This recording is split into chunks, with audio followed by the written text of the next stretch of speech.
마태복음 5장 4절 우리 함께 한 목소리로 읽도록 하겠습니다. 애통하는 자는 복이 있나니 그들이 위로를 받을 것이며. 아멘. 네, 여러분 사랑하고 축복합니다. 이제 날씨가 많이 시원해졌죠? 네, 이제 가을 느낌이 이제 조금씩 나려고 하는 것 같아요.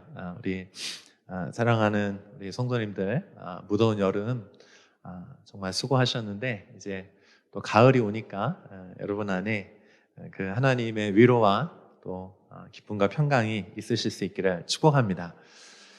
사랑하는 여러분, 이제 오늘은 애통하는 그 사람의 그 축복에 대해서, 애통하는 사람이 하나님 나라에서 얼마나 복된 사람이고 또 축복된 그런 은총의 사람인지 여러분과 함께 나누려고 합니다.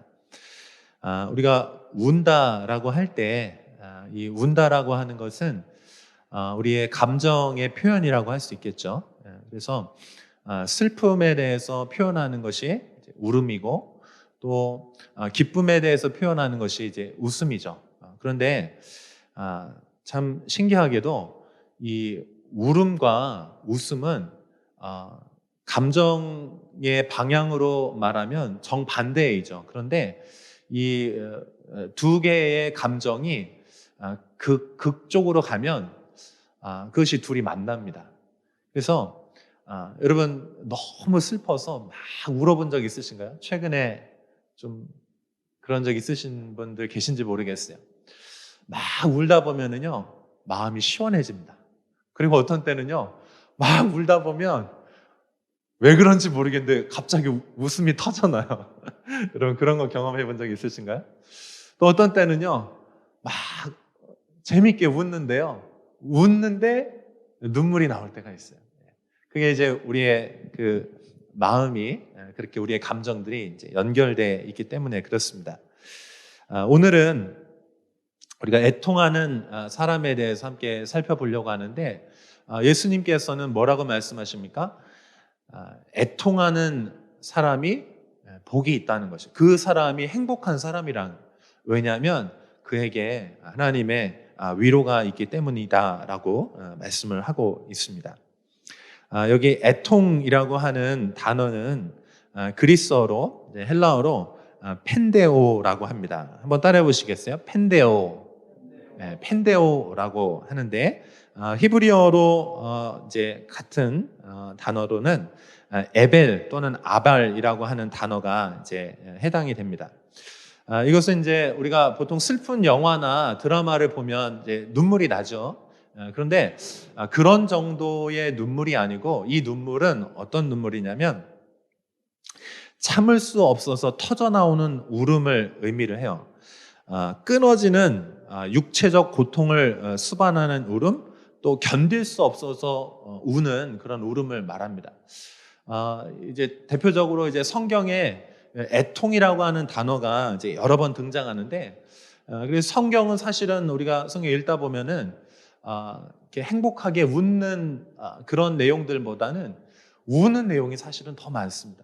그러니까 우는 내용들이 더 많은데, 그 애통이라고 하는 단어가 이제 쓰이는 곳을 좀 찾아봤습니다. 그랬더니 창세기에 창세기 37장에 보니까 야곱이 있는데, 야곱이 그 12아들 중에서 가장 사랑하는 아들이 있었어요. 그게 누굽니까? 요셉이죠. 근데 그 요셉이 형들의 시기에 의해서 그가 이제 팔려가게 되는데, 아버지한테는 어떻게 형들이 말하냐면, 그 옷이 찢겨진 옷에다가 이제 피를 묻혀가지고, 동물의 피를 묻혀 가져가는데, 그 모습을 이제 이 옷을 발견했습니다 이렇게 얘기하니까, 그 야곱이 그 옷을 보면서 요셉이 분명 그 들짐승에게 찢겨 죽었구나 하면서 그 야곱이 애통하면서 우는 장면이 있습니다. 그래서 이렇게 말해요. 내가 슬퍼하며 스올로 내려가 아들에게로 가리라. 이 얘기는 내 사랑하는 아들이 죽었으니, 그 아들을 잃어버렸으니 내가 그 아들이 죽은 그 죽음에 나도 함께 죽고 싶다, 이렇게 표현을 하는 거예요. 그런데 여기 요셉이 사실은 이제 죽은 것이 아니고 팔려가게 된 것이죠. 그래서 팔려가서 한참을 지난 후에 그가 하나님의 그런 은총과 또 그 은혜 가운데 이가 이제 나중에 애굽의 총리가 됩니다. 총리가 되는데 총리가 돼서 이제 그 땅에 가뭄이 일고 그래서 다시 이제 그 형들과 이제 온 세계 열방들이 그 식량을 구하기 위해서 이제 가게 됩니다. 그리고 나서 이제 아버지와 아들이 다시 재회를 하는데 그때에 다시 이제 애통이라고 하는 단어가 또 쓰여요. 언제 쓰이냐면 이 요셉이 아버지를 이제 모시고 왔는데 아버지 연세가 너무 연로한 거예요. 그래서 기쁨으로 아버지 막 재회하고 너무 기뻤는데 이제 아버지가 죽습니다. 근데 아버지의 유언이 뭐냐면 나를 조상들의 묘지에 묻어달라는 거예요. 그래서 이 총리가 이 요셉이 아버지의 시신을 가지고 가나안 땅에 가서 거기서 이제 장사를 지내면서 거기서 일주일 동안 이제 애곡하면서 이제 우는 모습들이 나오는데 그 모습이 얼마나 고통스럽고 통곡을 했는지 그 가나안 사람들이 보면서 그 이름을 붙여요. 아벨 미스라임. 이것은 이제 애굽인의 큰 애통이다. 그러니까 그 주변 사람들이 요셉이 얼마나 애통해하면서 그 단장이 끊어지는 것처럼 그 장이 끊어지는 것처럼 그렇게 울었기 때문에 사람들이 그 모습을 보면서 거기에 지명을 이제 새로 붙일 정도로 그렇게 울었다는 것이죠. 아마 이 요셉은 자신이 그동안 사랑받았고 또 그 아버지로부터 헤어져서 그 수많은 그 엄청난 고통의 시간들 그러면서 하나님께서 또 은혜를 주셔서 그들을 회복했고 그런 인생에 대한 그 모든 그 자신의 평생 인생에 대한 그 눈물 그리고 자신을 정말 유일하게 가장 사랑했던 그 아버지를 잃어버리면서 이 요셉이 아주 통곡을 했던 것이죠. 사랑하는 여러분, 아마 여러분도 인생을 살아가면서 그런 말 못하는 고통과 아픔이 있으셔서 울어본 경험이 있으셨을 거예요. 사랑하는 정말 내가 사랑하는 사람, 의지하는 사람을 잃었다든지, 아니면 내가 어떤 순간에 의해서 내가 버림받았다든지, 또는 내가 정말 최선을 다해서 꿈을 가지고 최선을 다해서 뭔가 헌신했는데 그 일들이 잘 되지 않을 때 정말 그 자녀를 잃는 것 같은 그런 아픔과 모든 것이 다 무너지는 것 같은 그런 우리가 아픔들을 경험할 때가 있죠. 그런데 여러분 이 애통하는 자에게 우리 주님께서 이렇게 말씀하시는 거예요. 그러한 자가 복되다 이렇게 말씀하시는 것입니다. 한번 따라해 보시겠어요? 위로를 받을 것이요. 그러한 자들이 위로를 받을 것이다. 이렇게 말씀을 하고 있는 것입니다. 또 성경에 보면 또 애통하는 한 사람이 또 등장하는데 그 사람이 바로 다윗이에요. 여러분 다윗은 모든 것을 다 가졌고 사랑과 존경과 인기와 부와 명예와 승리 그 모든 것을 다 가졌던 사람이에요. 그런데 이 다윗이 그 인생을 살아가면서 정말 애통하면서 통곡하는 이제 일들이 있게 되는데 그를 정말로 형제보다 연인보다 더 지지해줬던 그 요나단이 죽을 때가 있습니다. 사무엘하 1장에 보면 그 요나단과 사울 왕이 이제 죽습니다. 그래서 그 죽음을 그 소식을 그 비보를 듣고 다윗이 슬퍼하면서 그 활의 노래라고 하는 그 두 용사의 죽음에 대해서 슬퍼하면서 슬픈 노래 애가를 지어서 만들어서 부릅니다. 또 이 다윗이 가장 고통스러워하면서 이제 우는 때가 나오는데 바로 압살롬의 죽음입니다. 압살롬은 다윗이 가장 사랑했던 아들인데 그가 배신하고 다윗을 이제 죽이려고 하죠. 그때 그가 이제 도망가는 가운데 그 상수리 나무에 걸려서 이제 결국 이제 처형되고 죽게 되는데 그 일들을 위해서 다윗이 또 아주 슬퍼하면서 고통스러워하면서 이제 우는 장면들을 보게 됩니다. 그런데 다윗이 그 압살롬의 죽음을 보면서 울 때 왜 울었을까요? 사랑하는 자를 위해서 우는 것이죠. 그런데 이 압살롬의 죽음이 사실은 무엇과 연결되어 있냐면 그 이전에 다윗의 범죄와 연결되어 있는 것입니다. 다윗이 정말 하나님의 사람이었고 하나님의 길을 걷는 사람이었습니다. 그런데 그가 우리아의 아내 밧세바를 범하는 사건이 벌어지게 되죠. 그래서 어떻게 됩니까?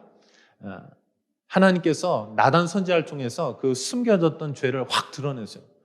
그러면서 그 다윗이 그 자리에 하나님 앞에 엎드려서 통곡하면서 울고 회개를 합니다. 그럼에도 불구하고 그 다윗 안에 있는 그 범죄로 말미암아 하나님께서 그 죄에 대해서 너가 그 은밀한 곳에 죄를 지었고 너희가 그것을 속였지만 이후에 네가 그 죄였던 죄로 인해서 너는 백주 대낮에 그 부끄러움들이 다 드러나게 될 것이라고 했는데 그 사건이 바로 누구를 통해서 일어나냐면 압살롬을 통해서 그 일이 일어나게 돼요. 압살롬이 다윗의 그 후처들을 욕보이죠. 그리고 또 그 아비를 막 대적하고 그런 중에 이제 죽음을 당하게 되는데 그래서 다윗은 이 압살롬의 죽음이 사랑하는 자를 이름에 대한 그런 통곡일 뿐만 아니고 또 한 가지가 있는데 그것은 그 압살롬의 그 죄와 그의 죽음이 결국은 누구로 인해서 그 누구의 잘못으로 인해서 그 범죄가 일어난 것이라고 생각하냐면 자신의 죄, 그 뼛속부터 자신의 그 죄로 인해서 압살롬이 죽었다라고 그렇게 인식을 하게 돼요. 그러면서 이제 아주 통곡을 하면서 슬퍼하는 것이죠. 그래서 시편에 보면 특별히 이제 시편 이제 두 번째 묶음에 보면 다윗의 시가 주로 많이 나오는데 그 다윗의 시는 대부분이 뭐냐면 애통하고 통곡하고 하나님 앞에 그 자신의 죄를 이제 회개하는 이제 그런 모습들을 이제 많이 보게 됩니다. 자, 그런데 놀라운 거는요. 다윗이 이토록 애통해하면서 하나님 앞에 우는데 하나님께서 그 애통하며 우는 다윗을 위로해 주시는 거예요. 우리 사무엘하 12장 24절, 25절 말씀 한번 같이 읽어보도록 하겠습니다. 같이 읽어볼까요? 시작. 다윗이 그의 아내 밧세바를 위로하고 그에게 들어가 그와 동침하였더니 그가 아들을 낳음에 그의 이름을 솔로몬이라 하니라. 여호와께서 그를 사랑하사 선지자 나단을 보내 그의 이름을 여디디아라 하시니 이는 여호와께서 사랑하셨기 때문이더라. 그러니까 여러분 우리가 인생에 있어서 너무나 큰 고통, 상실의 고통, 잃어버림의 고통 우리가 겪을 때가 있습니다. 근데 그것이 우리가 알지 못한 어떤 이유 때문에일 수도 있고 또 어떤 것들은 나의 실수, 나의 잘못으로 인해서 그 일들이 벌어질 수도 있어요.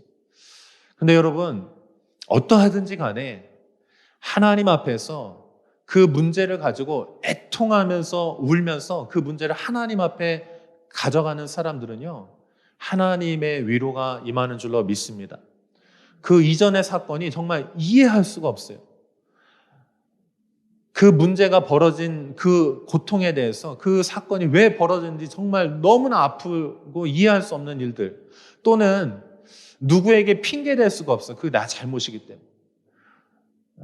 그 문제가 벌어졌는데 누구의 잘못이 아니고 그냥 그 문제가 나 때문에 그 문제가 벌어졌을 때는요. 어디 핑계댈 수도 없고 너무나 부끄러워서 그냥 숨고 싶고 다 끝내고 싶은 그런 마음이 우리 안에 들 때가 있죠. 근데 여러분 어찌하든지 간에 한번 따라해 보시겠어요? 하나님 앞에 우는 것은 해결책이 됩니다. 여러분이 이해를 하든 이해를 못하든 어떤 상황이든지 간에 여러분 하나님 앞에 가서 우실 수 있는 여러분 되시기를 축복합니다. 우는 가운데 깨닫는 거예요. 우는 가운데 하나님의 위로가 임하는 줄로 믿습니다. 여러분 다윗의 죄를 우리가 이해할 수 있습니까? 간음을 했습니다. 부하의 그 우정을 배신했습니다. 살인을 저질렀습니다. 남의 것을 도둑질하고 탐냈습니다. 하나님께서 하지 말라고 하는 것들 막 하나님의 계명들을 다 어기면서 인간적으로도 하나님 앞에서도 도저히 용서받을 수 없는 그런 죄들이거든요. 사람을 죽였는데 간음을 했는데 그걸 어떻게 다시 이미 엎질러진 물이고 깨어진 컵이기 때문에 해결할 수 없는데, 근데 다윗은 그 문제를 가져가 뭐 했냐면 하나님 앞에 가서 우는 거예요. 여러분, 우리가 해결할 수 없는 그 문제들을 가지고요, 하나님 앞에 가서 우시는 여러분 되시기를 진심으로 축복합니다. 우리는 해결할 수 없어요. 그런데 하나님 앞에서 그냥 울고 또 울고 하나님 의지해서 울 때 하나님께서 위로해 주시고 해결해 주시는 것입니다. 그래서 이 나단 선지자를 보내서 하나님께서 다시 자녀를 주시는데 그 이름이 뭐냐면 여디디아예요. 하나님의 사랑받는 자. 솔로몬의 또 다른 이름입니다. 근데 다윗에게 아들들이 많이 있었는데 다른 아들들을 통해서 계승하지 않고요, 다윗의 그 위를 누구를 통해서 계승하냐면 솔로몬을 통해서 다윗의 그 위를 계승하는. 이 얘기는 무슨 얘기냐면요, 하나님의 위로가 정말 이해할 수 없고 말도 안 되고 너무나 큰 고통, 그 무엇으로도 위로할 수 없는 그 고통 가운데 하나님의 위로가 우는 자들에게 그렇게 임하셨다는 거예요. 그래서 여러분, 요한계시록 21장에도 보면 그 마지막 그 심판 이후에 하나님께서 하나님의 자녀들을 다 모아놓고 뭐 하시냐면요, 하나님이 내가 너와 함께하고 너는 내 백성이다 이렇게 말씀해요. 그래서 그 하나님의 백성들, 하나님의 자녀들 다 품으시고 그 다음에 그들의 눈에 있는 눈물을 닦아주시는 거예요. 여러분, 천국은 주님께서 우리의 눈물을 닦아주시는 곳인 줄로 믿습니다. 우리 한번 좀 같이 한번 읽어볼까요? 요한계시록 21장 3절 4절 말씀 같이 읽어보겠습니다. 시작. 내가 들으니 보좌에서 큰 음성이 나서 이르되 보라, 하나님의 장막이 그들과 함께 있음에 하나님이 그들과 함께 계시리니 그들은 하나님의 백성이 되고 하나님은 친히 그들과 함께 계셔서 모든 눈물을 그 눈에서 닦아주시니 다시는 사망이 없고 애통하는 것이나 곡하는 것이나 아픈 것이 다시 있지 아니하리니 처음 것들이 다 지나갔음이러라. 아멘.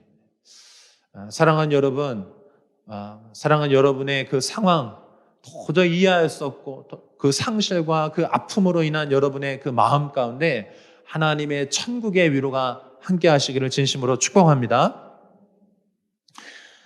우리 한국 민족을 보면 우리가 5,000년 역사잖아요. 반만 역사인데 그 역사에 보면 우리나라 참 특별한 역사를 가지고 있어요. 이렇게 긴 역사를 가진 민족도 흔치 않은데 이 아주 긴 민족인데 한 민족으로 되어 있는데 이 민족이 그 역사를 우리가 이렇게 가만히 살펴보면은요, 다른 나라를 침략하지 않고 침략을 받기만 한 유일한 나라, 그러면서도 끝까지 지켜낸 나라가 이 한민족이거든요. 근데 그래서 이 대한민국을요, 하나님께서 좀 특별하게 생각하시는 거예요. 그 이스라엘과 이 대한민국의 역사가 굉장히 비슷합니다. 그런데 이 대한민국이 그 아픔과 그 눈물의 역사인데 하나님께서 그래서 이 대한민국을요, 하나님께서 특별히 위로해 주시는 시간들이 있었어요. 한국에 지금 여러분, 지금 대한민국에 이제 공항에서 비행기 이제 이착륙할 때 보면 대한민국 이렇게 보이지 않습니까? 그러면 이 대한민국 전역이요, 십자가로 인해서 아주 붉게 물들어 있어요. 근데 이 대한민국이 100여 년 전만 해더라도요, 전혀 복음에 빛이 없고 전혀 하나님 알지 못하던 그런 가난하고 정말 우상 숭배하고 고통스러운 눈물의 나라였거든요. 침략당해서 막 짓밟히는 그런 나라였거든요. 근데 하나님께서 이 나라를 정말 지금 그죠? 한류 열풍이 불면서 하나님께서 우리 한국 역사상 이렇게 하나님께서 높여준 적이 없는데, 하나님께서 이 대한민국을 특별한 하나님의 계획 가운데 지금 이렇게 움직여 가고 계시는 줄로 믿습니다. 근데 하나님의 은총이, 하나님의 이 위로가 왜 이렇게 임하였냐면 이 대한민국이요, 그 하나님의 눈물과 그 아픔을, 그 역사를 공유하고 있기 때문에 그렇습니다.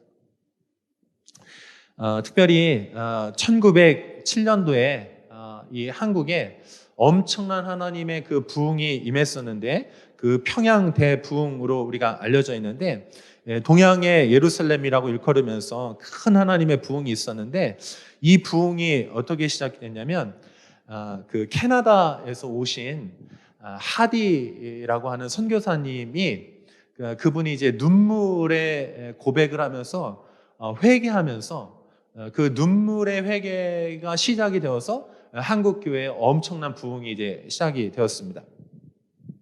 이 하디 선교사님은 캐나다 토론토 의과대학에서 졸업하고 1890년에 독립 선교사로 이제 한국에 왔습니다. 그리고 이제 나중에는 이제 선교 의료 사역 하시다가 이제 안수도 받고 이제 목사님이 되셨어요. 그런데 그 원산, 지금 이제 그 원산과 강원도 북부 지역에서 이제 사역을 하셨는데 3년 동안 사역을 했는데 최선을 다해서 사역했는데 열매가 없었어요. 그래서 이 선교사님은 마음에 불평 불만이 가득했어요. 보면서 하나님, 제가 이렇게 헌신했고 이렇게 수고했는데 이 민족이 이렇게 변화되지 않습니다. 아무리 수고해도 이 민족이 변화될 것 같지 않습니다. 그러면서 불평 불만이 가득했어요. 근데 1903년도 이제 8월 달에 한 주간 이제 사경회를 인도해 달라고 하는 그 부탁을 받고, 이 선교사님이 이제 그 사경회에 가가지고 인도를 하는데, 요한복음 14장부터 16장까지 부흥회를 이제 인도를 했어요. 주제는 하나님의 함께하심, 그리고 또 성령의 충만함을 받아서 열매 맺는 삶에 대해서 이제 설교를 하는데, 설교를 하는 중간에 하나님께서 선교사님의 마음을 감동을 했어요. 그러면서 뭐가 비춰졌냐면, 선교사님은 이 모든 문제가 한국 이 원주민들의 문제라고 생각했어요. 이들은 게으르고 하나님의 말씀도 받지 않고 속이고 온통 우상들을 섬기는 것이다, 막 그러면서 그랬는데, 하나님께서 빛을 딱 비춰주시면서 사람들의 문제가 아니고 그 문제가 누구의 문제냐면 선교사님 자신의 문제인 것이 비춰지기 시작했어요. 그래서 자기 자신이 하나님을 믿지 않고 있는 것, 자기 자신이 하나님의 성령의 충만함이 없다는 사실을 하나님께서 빛으로 비춰주시고 나서, 거기에서 이 하디 선교사님이 이 한국 사람들에 대해서 무시했던 것, 자기가 하나님을 정말 의지하지 않았던 것, 그것들을 가지고 하나님 앞에서 깊이 울면서 통곡했습니다.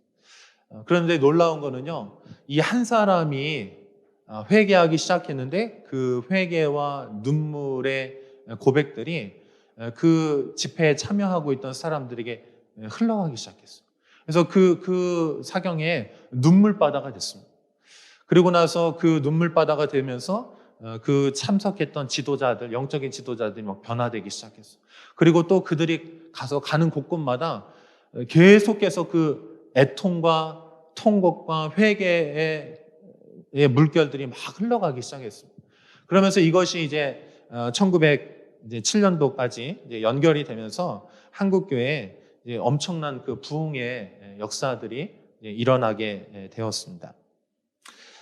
사랑하는 여러분, 우리가 이제 다음 주 이제 9월 첫 주일 예배 이제 다음 주 드리고, 9월 이제 6일 월요일부터 저희가 이제 금식하면서 함께 기도하는 이제 저녁 기도의 시간을 여러분과 함께 가지려고 합니다. 이 기간 안에 우리가 하나님께서 주시는 그런 가난한 마음, 또 우리가 애통하는 마음을 가지고 하나님 앞에서 울면서 기도할 수 있기를 원합니다. 하나님께서 제 마음 안에 좀 그런 마음의 감동을 주셨어요. 그 산상수훈 마태복음 5장, 6장, 7장에 있는 말씀들을 붙들고 기도하는데, 특별히 너희는 먼저 그의 나라와 그의 의를 구하라라고 하는 그 주제의 말씀들을 붙들고 좀 기도하라고 하는 감동을 주셨습니다. 그래서 여러분과 함께 그때 이제 여러분과 특별히 좀 기도하기를 원하는데요. 주제는 하나님의 나라와 그의 의를 구하는 것. 그러니까 더 압축해서 한마디로 말하면 한번 따라해 보시겠어요? 하나님이 주제입니다. 하나님이 주제예요. 하나님을 가지고 우리가 기도했으면 좋겠는데, 여러분, 애통이 뭡니까? 내가 가장 사랑하고 내가 가장 아끼는 것들을 상실하고 그것이 끊어지고 잃어버린 것을 애통이라고 말씀드렸어요. 여러분, 우리가 잃어버린 하나님에 대해서 우리가 애통해하고 잃어버린 하나님과의 관계에 대해서 슬퍼하면서 우리가 울 수 있는 그런 특별한 시간이 될 수 있기를 축복합니다.